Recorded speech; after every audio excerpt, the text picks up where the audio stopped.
So we talk a lot about strategy on this show, and that makes sense, right? Check out the title of the show. I named it Restaurant Strategy. And that's because I believe having a comprehensive plan is better than taking a scattershot approach. After all, tips, tricks, tactics, those things will change as we've seen over the course of human history. But strategies remain. A strategy is something that's tethered to a goal. And so that's what I believe, right? So more than cheap tricks and gimmicks and tricks and tactics, we focus on strategies. But that's not to say that there aren't a few key things that we can do, that you can do to make an impact on your business. So on today's episode, I'm breaking my rule. No strategies, all tactics. In fact, 12 stupid, simple marketing hacks you can do today to make an immediate impact on your restaurant business. You want to learn what they are? Stick around. There's an old saying that goes something like this. You'll only find three kinds of people in the world. Those who see, those who will never see, and those who can see when shown.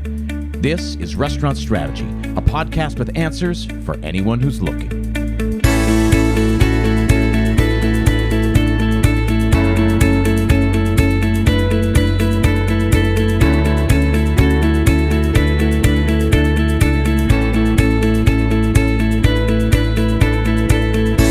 Thanks for tuning in. My name is Chip Close, and this is Restaurant Strategy, a podcast dedicated entirely to the hospitality industry. We cover marketing, operations, and everything in between. Each week, I leverage my 20-plus years in the industry to help you build a more profitable and a more sustainable business.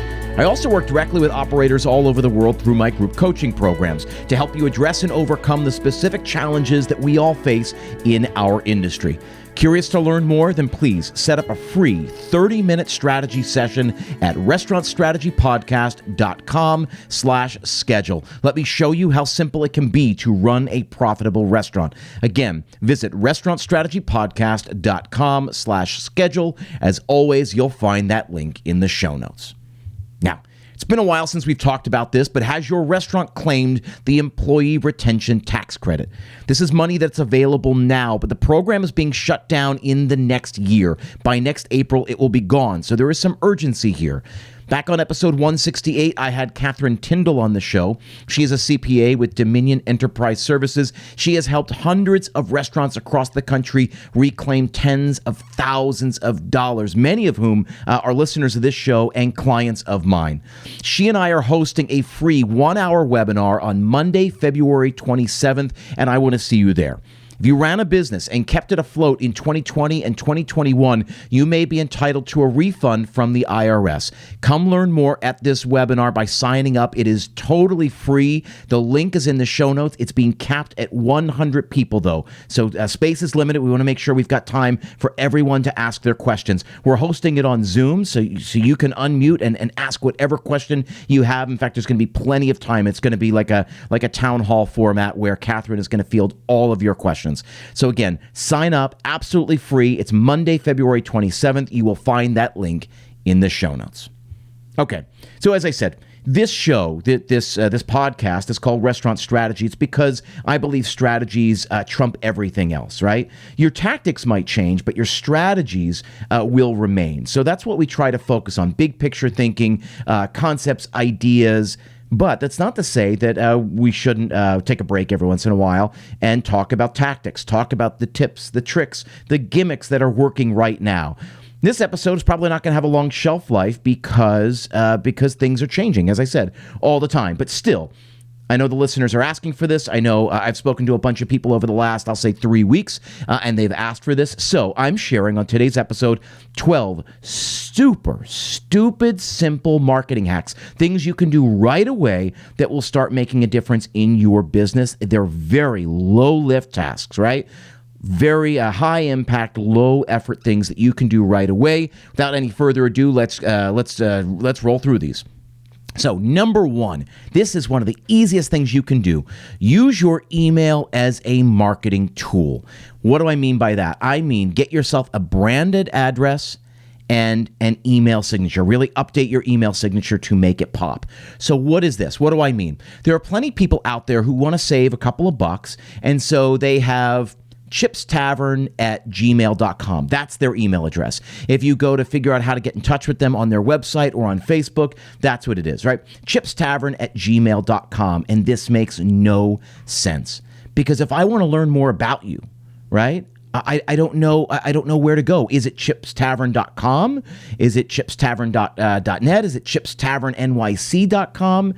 And chipstavern@gmail.com doesn't give me, the potential diner, any further information to find you. So what I'd love for you to do is have info@chipstavern.com or chip@chipstavern.com, right? My email address, which I share all the time on this show, is chip@chipclose.com. That's because I'm hoping that some people will be curious enough to go to chipclose.com and see all of the things I do, learn about the speaking gigs I do, learn more about the podcast, learn more about the coaching I do. Because if you only know me through the podcast, okay, you know the podcast, but you don't know about my coaching and my speaking gigs. Likewise, if you meet me at some event out around the country, you hear me speak on a topic and you say, wow, I really like what that guy says, and you go check out chipclose.com, you'll learn that not only am I a speaker, not only do I coach, but I also have a podcast. And maybe the podcast is something that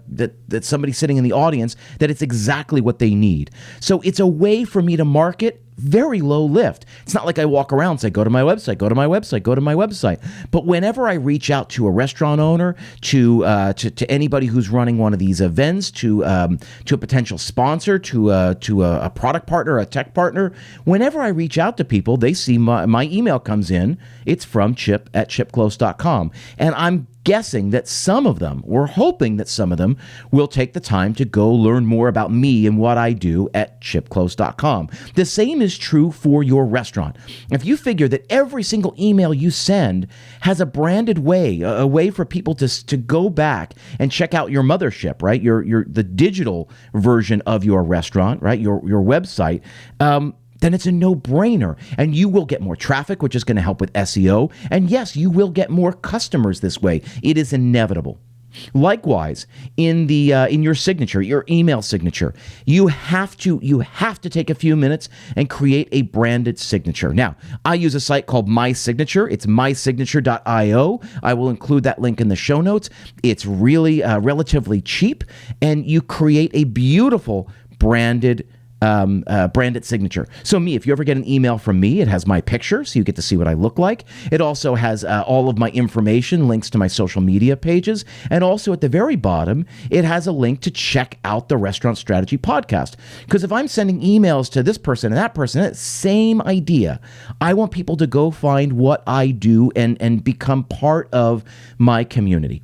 So it works for me as a coach and a podcaster, and I promise you it will work for you. So if you are listening to this and you've got an email address that is chipstavern@gmail.com or Joe's Sushi at yahoo.com or whatever it is, you need to switch that around and get a branded email and send all of your emails from that branded address. I'm telling you, with Google, for example, for Gmail, you can get a branded email address for like $5 or $6 a month. It is nothing. So to get you and your team members, right? Let's say you have 3, 4, 5 team members, right? Give everybody their branded email address. Again, it magnifies your impact. So the first thing, number one, the stupid, simple thing you can do right now is get yourself a branded email. It's just a couple of bucks. It'll take 10 minutes to get it, and build yourself an email signature. Build a signature for everybody on your team. It'll just take, again, a few minutes, and it's relatively cheap. It's maybe $100 for the year. I'm not even kidding. It's so simple, and you will see that return over and over and over again. So that's the first one. Number two, if you're on social media, and I'm going to assume that you are, make sure that your restaurant's name, handle, and profile picture matches across all of the different platforms that you are on. So let's say you're on Facebook, Instagram, and TikTok. Give yourself the same name, the same handle, meaning @Chips Tavern, right? So make sure it says Chips Tavern. Make sure the the handle matches, so at Chip's Tavern, and make sure the profile picture, whether it's your logo, whether it's an image, a photo, whatever it is, make sure it matches. Because what you want is that somebody who finds you, you want to make sure that they know where they are, that they're in the right place. And so if they find you on Facebook and want to go check you out on TikTok, making sure everything matches will guarantee for them that they've landed in the right place, right? So number one, your email, your address, and your signature. Number two, on social media, make sure your name, your handle, and your profile picture match across whatever platform you're on. Super easy. And again, this is low lift. It's going to take a couple of minutes, right? For social media, again, I'm going to assume you are on social media. That's the world we live in right now. You got to switch to video. If you are not video first, I promise you, you are losing. I'm guessing, and I'm pulling from experience here, both from my own pages and for the clients that I work with, and the potential clients, the people, the restaurant owners I talk to. They'll tell me, oh, I used to post a picture, and like 2 years ago, I used to get 100 likes, 200 likes every single time, and now I get 15. It's true. It is happening. And it's because if you're using the tactics, if you're doing what you did 2 years ago, it's out of date. It doesn't work. All of the platforms are video first. This has been happening for years, and now it's just sped up with the introduction of TikTok. So I did an episode on TikTok just a couple of episodes ago, episode 207 and 208. If you haven't listened to that, I would urge you take a few minutes and go listen to it. It's a great how-to episode. Now, I'm not telling you that TikTok is the best, the greatest, the end-all, be-all. It's not. It's simply the next thing. But what TikTok is doing is influencing the way that Facebook and Instagram and other platforms like that are behaving. What's interesting and what's important to note about TikTok is that it's video first. It's native video, short, organic content, pretty much between 1 minute and 3 minutes max. And it's turning the internet into this short-form video world. So 4 out of 5 posts on social media should be video, and specifically probably Reels if you're talking about Facebook and Instagram. I'm sorry, it's just what's required now. Now, we all have smartphones, or many of us have smartphones. For sure, there are people in your restaurant who have smartphones. So even if you are listening to this and you don't have a smartphone, fine. Somebody connected with you or your organization absolutely does. That's all you need. You don't have to pay a fancy film crew to come in and do fancy things. Just turn on the camera, shoot your restaurant, shoot your food, shoot a dish being prepared, talk about your menu, talk about your new cocktails, whatever you want to do, but put video first. So there's a quick little thing. Just switch your tactics. Instead of doing photos first, it's got to be 4 out of 5 posts really have to be video. It's just the way of the world now. Number 4, capture email addresses. Figure out at least 3 ways to do it, and send at least 1 email every single week. So if you've got email addresses and you're not using them, shame on you. And I mean that in the most respectful way. You have to be utilizing it. If you're not collecting email addresses, if you have no way to send them, then go get a MailChimp account. We've talked about this on past episodes. It's very easy. It's totally free for the first, 2,000 or 3,000 email addresses. So if you don't know how to get started there. Start collecting email addresses and start sending emails 1 a week. So you need to figure out reliable ways to capture email addresses. Luckily, I'm assuming you take online orders, so that's one way to capture them. If you're a full-service restaurant, I'm going to assume you take reservations. That's another way your system will automatically be capturing those. Or if you don't take reservations, I'm guessing you run a wait list, so you probably use some kind of wait list software. Make sure you're capturing phone number and email address in addition to the person's name when they check in for a table. These are easy ways to capture email addresses. You can also throw a pop-up on your website, make it very easy to capture email addresses there. And then you should also find a way in-store. That's different for each concept, so I don't want to get into that. But there are a couple of easy ways to capture email addresses regularly every single week. And then oftentimes you'll have to export from the platform and then import into your email service provider, in this case, a MailChimp or a Constant Contact or any other email service that you like to use. I mentioned MailChimp because it's a very easy lift. It's totally free.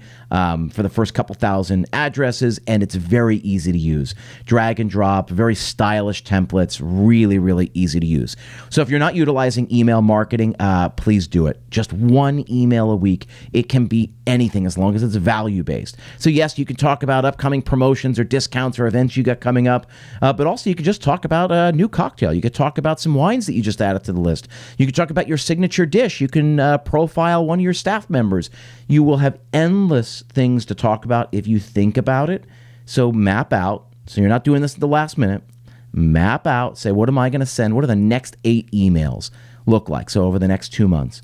And when you start looking at what you got coming up, what you got to talk about, right? It's February now, right? Pretty soon it's going to be, so Valentine's Day just passed. Pretty soon we're going to have St. Patrick's Day.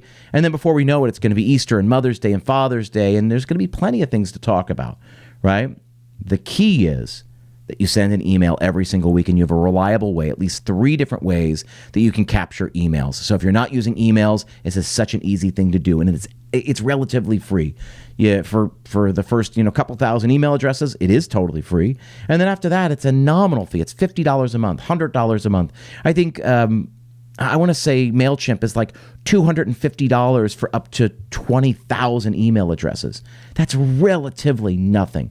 Just getting a little bit more business, which your email marketing will generate. So that's number 4, an email strategy. Number 5, here's a really important one. You got to strip down your website to the absolute bare minimum. The question I always ask is, what do you want people to do? Meaning, what action do you want them to take? Usually, on a restaurant's website, it's either I want them to book a reservation or I want them to place an online order for food. It's very easy. So I'm guessing that you're going to be driving towards one of those 2 actions. Now, maybe it's to fill out an inquiry for catering. Maybe there are a couple of things that you could choose between. But for 99% of the restaurants out there, it's going to be you're trying to get them to book a reservation or you're trying to get them to place an order for online food, for pickup or delivery, right? So strip down your website. Make sure that everything on your website pushes people into to taking the action you want them to take. So in the old days, and I'm talking about 10 years ago, your website was a great house for everything about your restaurant, about all the awards and the bios and the history of the restaurant and your mission and why you exist and all of that. Any of that or all of that might belong on your website as long as it is there to try to convince people to take the action you want them to take. And I think what you'll find is that you really don't want to push people to a lot of pages where they can't do your desired action. Right? So taking them to a menu page is fine, but at the bottom of the menu page or on the right of the menu page, somewhere on that page, there better be a call to action, some button that says reserve your table now, right? Book now, something to that effect, right? So your bio, your history, your awards, your accolades, all of that's great, and that might be necessary to try to convince someone to dine with you. But there better be purpose behind it. So here is an easy thing you can do with your website. Strip it down to just the bare minimum. What do people need to know in order to take action? It's a really crucial thing to do. And then number 6, take your signature dish or take your signature drink or maybe both and switch it around. Present it in a way such that people can't help but take pictures and take videos of this dish, of this item, and post them, right? This is about manufacturing word of mouth. How do we spark word of mouth? Good food and good service, making sure people have a great time and can't help but talk about it. That's not enough anymore because there's so many more restaurants than there were even 10 years ago. There are so many more good restaurants. So what we have to do is put our thumb on the scale and get people to take the action we want them to take. It's not dissimilar to what we want them to do on the website. So in the restaurant, they've come in, they're dining with us, they're joining us. You want to find opportunities to get them to take photos, to take videos, and broadcast, right? Broadcast, meaning post to their feeds where they have an audience. Maybe it's their friends and family, or maybe they're influencers and they've got thousands or tens of thousands or hundreds of thousands of followers. Either way, you want to create something that is Instagrammable, something that is worth sitting up, worth taking out their phone, worth sharing with the world. Whoa, This is so amazing. I've never seen anything like this. I've never seen spaghetti presented like this. I've never seen lasagna presented like this. Perfect example. I was on TikTok the other day. Somebody had created spaghetti. They molded the spaghetti into little molds, threw batter and breading on it, and deep fried it. And they were deep fried spaghetti. So served in an Italian restaurant, almost like you'd sell mozzarella sticks. Right. Instead, they were spaghetti. It was spaghetti with like a little bit of a meat sauce and like red sauce in there, tossed in batter, a little bit of breading, fried, and it was something I've never seen. Now, is it good? I don't know, but it was certainly interesting. Instead of the big cheese pull you get from a mozzarella stick, it was like a spaghetti pull. It was definitely a novelty of an item, but it was remarkable. It was unique. It's something that didn't really exist. So super, super important that you do this with a drink, with a dish, with a dessert, whatever. Something in your place has to be good enough, interesting enough, remarkable enough to take a picture or a video of. Now, we got 6 more for you. We're going to roll through them really quickly after a word from our sponsor. Now, running a restaurant is already a tough job, right? You're busy keeping customers fed, employees paid, while working with razor-thin profit margins. The last thing you should be worried about is if you're doing sales tax right. That's why you should consider automating sales tax for your restaurant point-of-sale system. Collecting and filing sales tax on your own can be stressful, and it can be time-consuming. It can leave your business vulnerable to accidentally missing tax payments or not having enough money in the bank to cover those tax obligations. DAVO by Avalara simplifies sales tax for your restaurant and brings peace of mind through automation to help you pay the full amount you owe on time. Just integrate the DAVO app with your existing POS like Clover or Spot On or Square or Toast and set up your business and banking information. DAVO then will take sales data from your POS system, determine how much sales tax you collected each day. Then it sends a request to your bank to have your sales tax put into a secure holding account. So this keeps your sales tax separate from your revenue and helps reduce potential confusion about available funds. You'll get a daily email from DAVO letting you know exactly how much sales tax was transferred, and when your sales tax is due, DAVO automatically remits your sales tax to the appropriate authority on your behalf in full and on time. So is your restaurant in a state that does on-time filing discounts? If it is, then DAVO will automatically send this refund back to your bank. Don't let sales tax spoil your business. Stay on top of sales tax with automation from DAVO by Avalara so you can spend less time in the back office and more time in the front of house. Learn more at DavoSalesTax.com/restaurant strategy and try DAVO free for the first month. As always, that link is in the show notes. Now, on today's episode, we're talking about marketing hacks, right? Little tips, tactics, tricks, things you can do right away to make an immediate impact on your business. This show is called Restaurant Strategy, so we're typically talking about strategies, sort of big, comprehensive views, because the plans don't change. How we execute those plans do change. So I don't like to spend a lot of time talking about the tactics and these little gimmicks and tricks. But hey, every once in a while, I think there's value to it. And I think what we're talking about today are things that can make an immediate impact, right? So this is low effort things. These are low effort tasks that you can do right away to make a difference in the business. So again, before the sponsor break, we went through 6 of them. Now we've got another 6. Let's get right to it. So number 7, right? Get business cards made to promote reviews. And let me explain what I mean by this, right? It's sort of like we were talking about with number 6 when I was explaining the triangle principle, right? Attraction, retention, and evangelism. You need a way to acquire new guests. You need a way to retain those guests, get them to come back. And then you need a reliable way to get them to go spread the word about what you do, right? To go evangelize for you. Hopefully they come in and they love you and they want to go tell everybody what they experienced, right? And we have to make that easier. And one of the big things right now has to do with reputation management. It's a fancy way for saying that we've got to make it easy for people to go tell other people what they thought about their experience. And a lot of that has to do with reviews, specifically Yelp reviews and Google reviews. Now, really, really important. I'm going to share a tactic, and then we're going to go over why I think it's in the spirit of what Google and Yelp reviews are all about. So I want you to get a business card made. I do this with a lot of my clients. On one side, there's the Yelp logo and a QR code that will take people to your Yelp page. On the other side, there's a Google logo and then a QR code taking them to your Google My Business page. The idea is you put these in your pocket or you give them to your general manager, let's say, right? You put them in the general manager's pocket. They spend all night looking for one table, the one table that is having an amazing time. They're laughing, they're joking, they're ordering food, they're drinking, they're having a great time. What you're going to do is you're going to approach that one table and say, hey, I just wanted to check, make sure you looks like you guys are having a good time. You enjoying everything tonight? And of course, they're going to say, yes, oh my God, this place is so great. We love blah, blah, blah. And you're going to say, great, I'm so glad you're enjoying it. If you wouldn't mind taking a few minutes and doing me a favor, I'd really appreciate it. You give them the card and say, on one side, it takes you to our Yelp page. Please go leave us a rating and a review. Tell people that you love it and why you love it so much. On the other side, it takes you to our Google page. Go, again, do the same thing. Leave us a review and a rating and tell people that you love it and why you love it.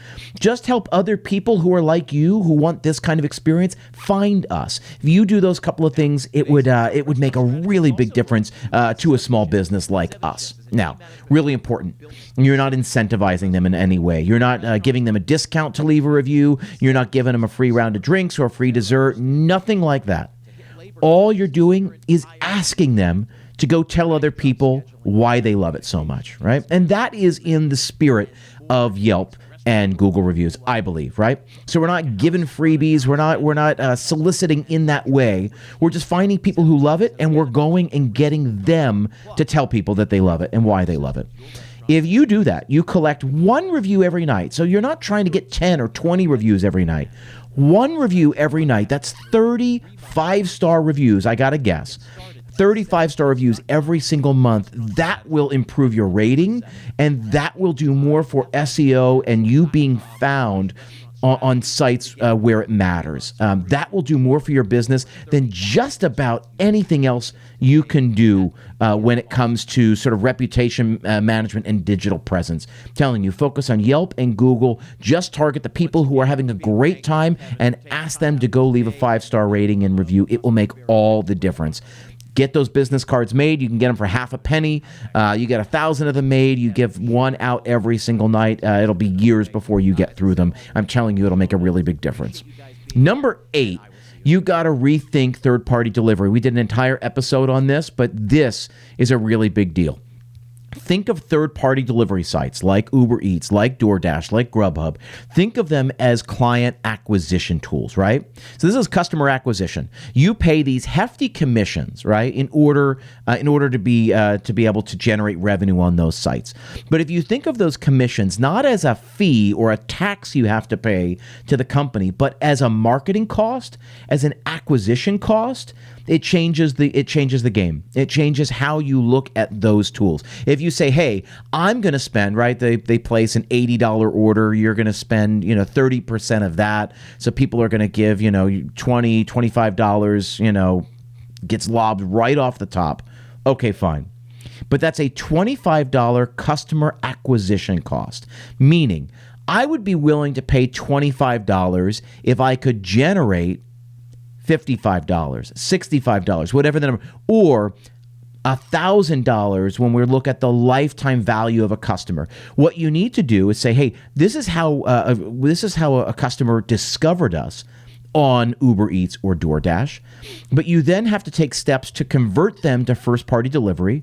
So a lot, you've heard me talk about a lot, and certainly other people talk about putting stuffers in the bag, right? So a menu or a postcard or something, and say, thanks so much for ordering from us. Get 10% off your next order simply by switching and ordering directly from us on our website. A lot of people don't even realize they can do that. I'm amazed. So I've talked about this, how I moved out here to New Jersey. So I moved from New York City to New Jersey about 7 months ago, and we're just discovering all these restaurants out here. And I got to tell you, I'm amazed at the number of restaurants where we order from Uber Eats and they don't put anything in the bag. There's no sort of branding. There's no menu. There's no napkins that are branded. There's no postcard telling us where we can order that would be more convenient for them. And I'm in the industry. I spend a lot of time thinking about this. I'm happy to do it, but I don't have time to drive around my new town and find different places to order from. What I will do is go onto Uber Eats, figure out who's really well reviewed, who's got a lot of reviews. I'll order from them, and if I like them, I will gladly order from them personally. I will call them. I will place an order online. I will go and pick it up. But If they don't make it easy for me to do it, I'm not going to do it. And I'm just one person. And I'm somebody who's got a vested interest in watching independent operators succeed. So if I'm not doing it, then you got to imagine somebody who really doesn't care about our industry, just a customer who wants their Chinese food quickly. You got to imagine that they're not going to go out of their way to do it easy, to do it. So we have to make it easier for them. We have to make it frictionless for them. We have to literally tell them what we want them to do. Thanks for ordering from us. Next time, get 10% off, get 20% off, get a free dessert, get a free, soup, whatever it is to incentivize them to take the action that you need them to take. And if you can do that, right? So if you do that, you put a stuffer in there, right? Meaning a postcard that thanks them and gives them a promo code and a link to order directly from you next time. That's what I mean when I say stuffer. If they do that, then you know your marketing worked. So you acquired the customer through Uber Eats, let's say, and then 2 weeks later, you see an order come in because you'll see them, they use the promo code, right? The promo code's going to be, order from me. That's the promo code. You see that when you see the promo code, right? Or, 10 order or whatever the promo code you do. When you see that, you know that that's the promo code you use on your delivery stuffers. So you know that this is now probably the second time they've ordered from you and your conversion tactic worked. Then you can decide whether you do something else nice and something else generous to entice them to continue ordering from you. So yes, the food comes quickly, it comes hot, it's delicious. Yes, you've done all the work you can to make that food as good as possible, but you now have to do the marketing work and make it easier for them to order from you, to number one, switch, to convert from third person to first person, and to now order from you regularly. And you're tracking it, that stuffer, again, that promo code, you now know who you've converted from one to the other. It's super important you do that. So that's number 8. Number 9, in the same spirit, you got to introduce a bounce back promotion. So I love doing bounce back. Man, this is old school. This is a postcard or a check insert or a business card, something that says, thank you for joining us. Bring this back and get 2 free glasses of champagne.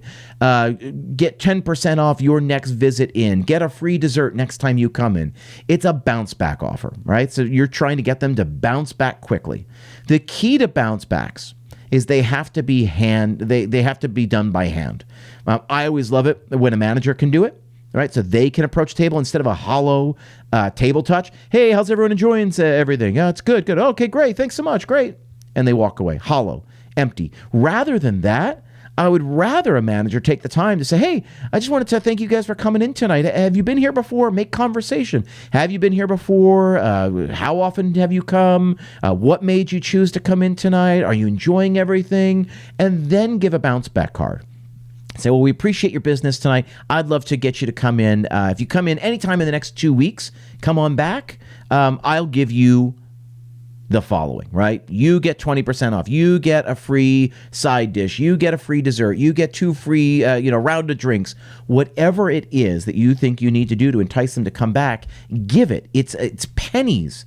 It's pennies for you to try to get that person to come back. The key to the bounce back promotion is that it's done by hand. The other key is that it's done on the big days. So I always recommend doing these. You don't have to do these all the time. But on Restaurant Week, on Valentine's Day. Valentine's Day is a great example. We obviously just passed this holiday. You get a lot of people dining out who normally don't dine out. You get a lot of people coming to you, discovering you for the first time who don't normally come out. So use that opportunity to say, we're so glad you chose us to celebrate the holiday. We'd love to see you again. Bring this back. Use this anytime in the next month. And you put an expiration date.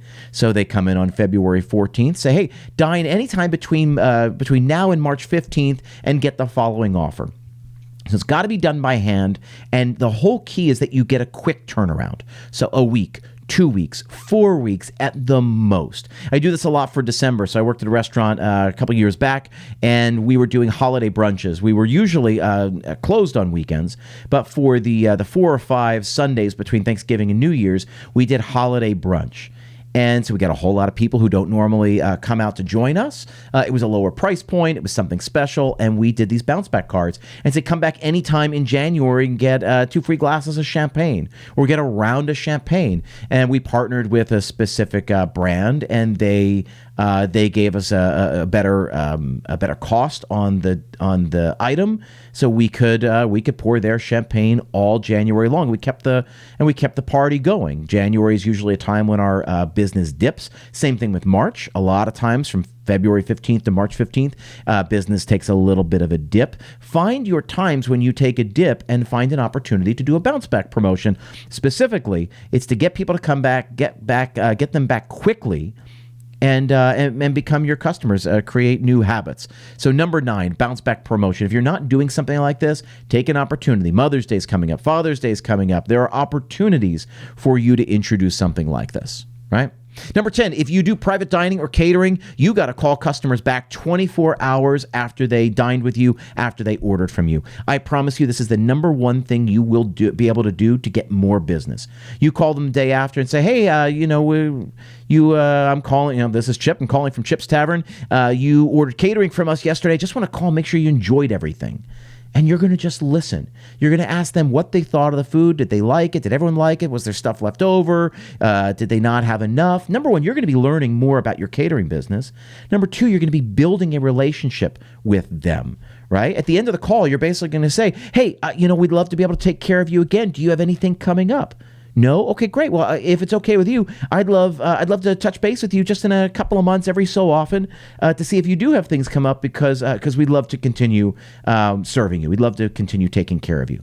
You do that after every private event. You do that after every catering order. Again, the next day, and you reach the person, your host, or the person who ordered from you, you will start seeing a lot more repeat business. I'm telling you, it will do quite a bit for your business. So that's number 10. Doesn't take that much effort at all. It's a 5 or 10 minute phone call after every event. Number 11, contact the birthday people, right, from last year as their birthdays approach for this year. So call, email, whatever you want.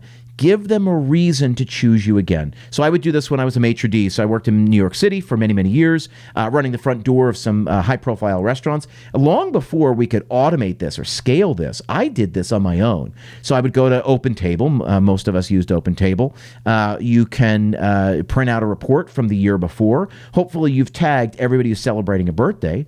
You run a report on February 1st for everybody who celebrated a birthday with you last March, let's say. And you just call them. This is what I would do. I would just call them, because it wasn't that many people. Even at a busy restaurant, it'd be 100 or 200 people. Well worth your time. I would call them up and say, hey, it's Chip calling from Restaurant XYZ. I just wanted to touch base. I know you celebrated your birthday. I celebrated a birthday with us last year, or an anniversary with us last year. We'd love to be part of the celebration again this year. If we can get you back here, I'd love to offer you a free round of drinks, or a couple of free glasses of champagne. Our compliments if you came back and joined us. Are you interested? Can I go ahead and make a reservation for you? That's it. Most of the people are going to say, no, we've already got a reservation. No, we're going to try somewhere new this year. But I'm telling you, some percentage of those people will say, yeah, we had a great time last year. We'd love to come back there. You do that, and you systematize that, build a system for calling the people from last year before you get to this year. I'm telling you, you will drive more business. That takes time, but it doesn't take a whole lot of effort. And at the very least, even if you don't get sales, you don't book reservations, you'll be making a connection, deepening your relationship with your customers. Because I'm telling you, most restaurants out there aren't doing it. And I would hear that. People would be like, I can't believe you called me. Can't believe you remembered. I didn't have to remember. I've got a computer that remembers for me. It took very little effort. It took time, but it took very little effort for me to do that. And it manifested in increased sales, rebookings, and again, deepened our relationships with our guests. It's so easy to do. And now there are programs that allow you to do it. There's all kinds of easy ways. I will say the more personal you can make that, the better results you're going to get. So yes, you can build an automation email, and that might be one step of the cadence, but I would also recommend you calling them directly. I would also recommend maybe sending a text. I would also recommend direct mailers if you have access to their addresses. Anything where you can go just a little bit above and beyond for a special thing like that, you will get better results, right? Then finally here, number 12, I've talked about this on the podcast in the past. It's worth talking about again here. Number 12, the last thing I can tell you, right? One of the best things you can do. This is a trick, man. It's a gimmick for the foreseeable future, for the future, moving forward. And you could try it for one night and see if I'm wrong. But take the following phrase out of your vocabulary. Thanks so much. Have a good night.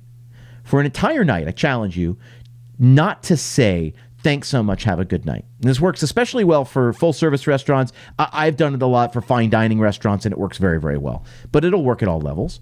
Instead of saying, thanks so much, have a good night, which is hollow, which doesn't mean anything, we just sort of say it because we can't think of anything else to say. Instead, I challenge you for an entire night, and I think you're going to find that it works so well, you're going to do it forever and ever and ever. But instead of saying, thanks so much, have a good night, say, thanks so much. When are we going to see you again? Thanks so much. When are you coming back? Thanks so much. Can I make another reservation for you? I've done this over and over and over again at multiple different restaurants, and I get about a 20% close rate. 20% conversion when I simply replace thanks so much, have a good night with thanks so much, when are you coming back? Right? And you do it with a wink and a smile. When I do that, I get about 20% of the people will rebook sometime in the next 2 to 3 weeks. So if I said, hey, I could teach you a tactic that will get you 20% of your covers tonight to come back sometime in the next month, right? So if you're doing 100 covers to get 20 of them to come back sometime in the next month, I think that would do quite a bit for your retention rates, and it costs you nothing. All it requires is that you be more present and more engaged with your people. So thanks so much, have a good night is dead. It's gone. Do not say it. Thanks so much. Hey, can I make another reservation for you? When are we going to get you back here? It's a nice thing. That's actually what you want. You want to be able to take care of them again. You want to generate more revenue. And if you just showed them a good time, great food, great service, and a beautiful dining room, then that's really what they want. And I'm telling you, tons of people will just say, oh, no, we're not sure. We'll give you a call. But you will get 20% of the people, 1 out of every 5 tables, will suddenly remember something they have coming up. Oh, yeah, we're hosting a client dinner. Oh, my wife's sister's in town next week. Oh, our kids are back. We didn't know where we were going to go celebrate our anniversary or whatever it is, right? They will think of reasons why they might need to come back, why they might need another reservation. Again, most of the people will just laugh and say, no, thanks. No, we'll let you know. We'll see you soon. And they'll walk away, and they probably won't ever come back. But 20% of them will think of something, think of a reason why they might need to come back, and they will book another reservation for you right then and there. I'm telling you, it's absolutely free, and it is fail-proof. You will get something around a 20% conversion. If my numbers hold, and you do it the way I do it, use some version of the script that I'm telling you here, that's what you will find. And that's true of any of these things, right? All of these things will work. You just have to integrate them into your business. Here's the thing. Here's the key to this entire episode. You don't have to do them all, but you have to do some of them. I would say my challenge to you is to pick 3 of them and put them into place right away. Now, that can be you change your email address, you do your signature, you get rid of thanks so much, have a good night, and you do the business cards for Yelp and Google, right? Those are 3 of these 12 bullet points that you can implement right away with a very, very low lift. Now, if you want to do this birthday promotion, yeah, it takes more time, but it'll work, and you will do more business. Any of these things, for the most part, are very low lift. Some of them are higher lift than others. I get that. But they're relatively low lift, high impact tricks you can do right away. If that's what you're looking for, if you're looking for things you can do right away that will make an immediate impact, here they are. There are 12 of them. And I hope you take me up on my challenge and you implement at least 3 of them this week or next. I'd say you get 7 days to put them into play. So listen, that's it. I appreciate you being here. Again, this is Restaurant Strategy. We usually talk about big, comprehensive plans, strategic approaches to how we run our businesses, to how we go for profitability. But yeah, sometimes you just need to know what's working. What are some ideas I can put into play? That's what today's all about. So I hope you got some value from it. One last reminder about the webinar we got coming up, all about the employee retention credit. 100 people. The room is capped there. It's going to be on Zoom, so everyone's going to get their chance. It's going to be sort of a town hall format. that, you're going to get your chance to ask questions of Catherine Tindall. She's a CPA. She specifically works on this employee retention credit. She's gotten many of my clients and tons of listeners from this show money back from the government. It is there. It's a government program. It's money available to you, and it's absolutely free to join to join this webinar. It's absolutely free to have her to go through a consultation with her and have her look up and see if she thinks you would be get some money from this program. So please come. It's a great resource there, and I hope to see many of you there. I appreciate you being there. Appreciate you being here, making time out of your day to join us here. Thanks so much, and I will see you next time.